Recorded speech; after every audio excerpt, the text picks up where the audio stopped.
ஆக்சுவலாக இப்போ என் பேரண்ட்ஸுமே எனக்கு வந்து சாய்ஸ் கொடுக்கலல்ல. அவங்க வந்து என்ன கொடுத்தாங்களோ அதுதான் நான் வந்து சாப்பிட்டேன்.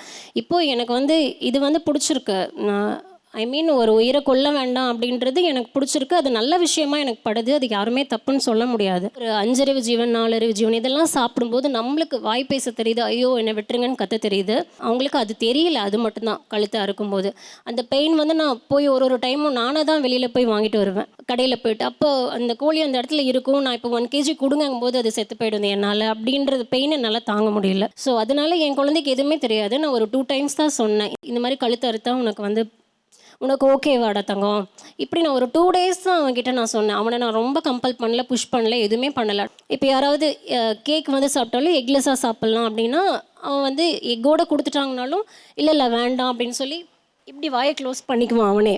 நானும் என்னையும் நீ வெஜ்ஜு சாப்பிடுன்னு சொன்னீங்கன்னா நானும் சாப்பிட தயாராக இருக்கேன், ஒன்றும் பிரச்சனை கிடையாது. பட் இந்த இடத்துல என்ன வருது அப்படின்னா அவங்களுடைய அந்த அந்த ஒரு விருப்பம் இருக்குல்ல சார், அதை நம்ம மேலே திணிக்கப்படுதோ அப்படின்ற ஒரு இது வந்து எனக்கு வருது. இப்போ அவங்க சொன்னதை நம்ம அக்செப்ட் பண்ணுறோம் பார்த்தீங்களா, இதுவும் நான் way of showing my love தான். நல்ல விஷயந்தான் சொல்கிறோம், தப்பான வழியை வந்து காமிக்கல. ஸோ அதனால் அக்செப்ட் பண்ணுறதுல தப்பே இல்லை. நான் எஸ்ன்னு சொன்னால் சார், நான் இது வந்து அவங்க எஸ்ன்னு சொன்னால் அவங்க சந்தோஷப்படுவாங்க அப்படின்னு எனக்கு தெரியும். இதெல்லாம் இந்த பிரச்சனை எங்கேருந்து ஆரம்பிச்சது தெரியுங்களா? ஷாப்பிங் போகும்போது உங்கள் டைமை ஒழுங்காக கொடுக்கல. ஹில்ஸுக்கு கூட்டு போகும்போது காரு ஏசி போட்டு உள்ளே க்ளோஸ் பண்ணி தான் இருக்கணும்னு ஒரு கண்டிஷனில் போக வேண்டியது இருக்குது. அப்போது உங்கள் லைஃப் ஸ்டைலுக்குள்ளே அவங்கள ஃபிட்டின் பண்ணணும்னு நீங்கள் முடிவு பண்ணீங்கல்ல, அந்த விளைவு தான் அவங்க லைஃப் ஸ்டைல் கண்டிஷனுக்குள்ளே வீட்டை செட் பண்ணிட்டாங்க. இப்போ அம்மா உனக்கு பிடிக்கலன்னா நீ பின்னாடி விண்டோ இறக்கி விடுக்குமா, நான் வேணால் முன்னாடி ஏற்றுக்கிறேன். நீங்கள் சொல்லலையே, சொல்லியிருக்காரா? சொல்லல. நாம் என்ன கொடுக்குறோமோ இந்த உலகம் திருப்பாதான் நமக்கு பல மடங்கு கொடுக்கும். பல மடங்கு கொடுக்கும். ஆனால் வீட்டில் அதை விட பல மடங்கு கொடுப்பாங்க. நீங்கள் ஒரு காரணத்தை அவங்க கிட்ட திருப்பி திருப்பி கேட்குறீங்க.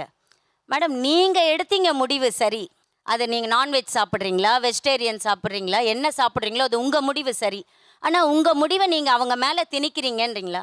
நீங்கள் இன்னும் 3 மணி நேரம் அவங்க கூட ஆர்கியூ பண்ணுங்க. அவங்க சமயத்தை பேசுவாங்க, சன்மார்க்கத்தை பேசுவாங்க, விஷயத்தை பேசுவாங்க, 1000 விஷயங்களை சொல்லுவாங்களே ஒழிய நம்ம அவரோட கருத்தை கேட்டோமா இல்லையா, அவர் கருத்துக்கு இம்பார்ட்டன்ஸ் கொடுத்தோமா இல்லையாங்கிறத ஒத்துக்கவே மாட்டாங்க. சரி, இப்படி கல்யாணங்கிறதே நல்லா யோசிங்களேன். அது வரைக்கும் அம்மா அப்பா தம்பி தங்கச்சி இந்த உணர்வோடு வாழ்ந்த ஒரு பொண்ணு, ஓகேங்களா? திடீர்னு புதுசாக சில உறவுகள், இவங்க எல்லாம் மாமனார் மாமியார் மைத்துனர் நாத்தனார் ஹஸ்பண்டு, இவங்களோட நேச்சர் எல்லாம் வேற மாதிரி இருக்கும். அவங்க அடாப்ட் ஆகிறதுக்கே ஒரு டைம் எடுக்கும். இந்த அடாப்ஷன் டைமை இவங்க ப்ராப்பராக பேலன்ஸ் பண்ணி ஹேண்டில் பண்ணி கொடுத்துட்டாங்கன்னா அவங்க நார்மல் ஆகிடுவாங்க. அந்த அடாப்ஷன் டைமை இவங்களால பேலன்ஸ் பண்ண முடியாமல் இங்கே எப்போ ஆண்கள் திணறாங்களோ அப்போ ஆட்டோமேட்டிக்காக அவங்களுக்கும் பேலன்ஸ் அவுட் ஆகிடும். நீங்கள் கோடிட்ட இடங்களை நிரப்புக சொன்னால் பரவாயில்ல, சரியான விடையை தேர்ந்தெடுத்து எழுதுகளை ஒரே ஒரு சாய்ஸை கொடுத்தா அது எப்படி சரி?